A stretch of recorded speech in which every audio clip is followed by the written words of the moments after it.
Assalamu alaikum wa rahmatullah. Pour répondre à cette question, il faut d'abord s'interroger et de savoir si ce capital a atteint le nisab, le seuil minimal imposable à partir duquel la zakat est due si une année lunaire s'est écoulée. Effectivement, il peut y avoir des entrées financières et même des sorties, des dépenses. Ce n'est pas une condition que le capital reste fixe et immobile pendant une année.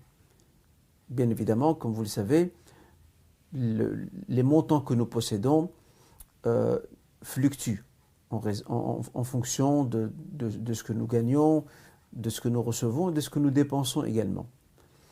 Le plus important est de savoir si ce nisab, ce minimal imposable, est resté maintenu durant une année lunaire complète. C'est le plus important. Vient la question en lien avec ce point que nous sommes en train de traiter, qui est de savoir, lorsqu'il y a certaines sommes entrantes et nous sommes amenés à nous acquitter de la zakat, devons-nous leur réserver un comptage spécifique? Autrement dit, nous devons préparer et surtout entrevoir que nous puissions calculer une année lunaire pour seulement ces entrées spécifiques. La réponse à cette question est de dire qu'il y a moyen de faire beaucoup plus simple.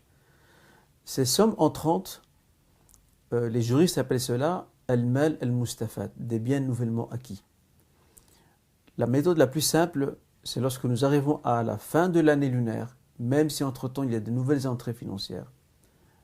Le mieux et le plus simple est de calculer sur tout ce que nous avons, et je rappelle, toujours à la condition que le nisab est maintenu, même s'il augmente, même s'il a des entrées à la dernière minute, ou aux derniers instants avant de s'acquitter de la zakat, on sort sur le montant global qui est présent, on s'acquitte de la zakat sur celui-ci.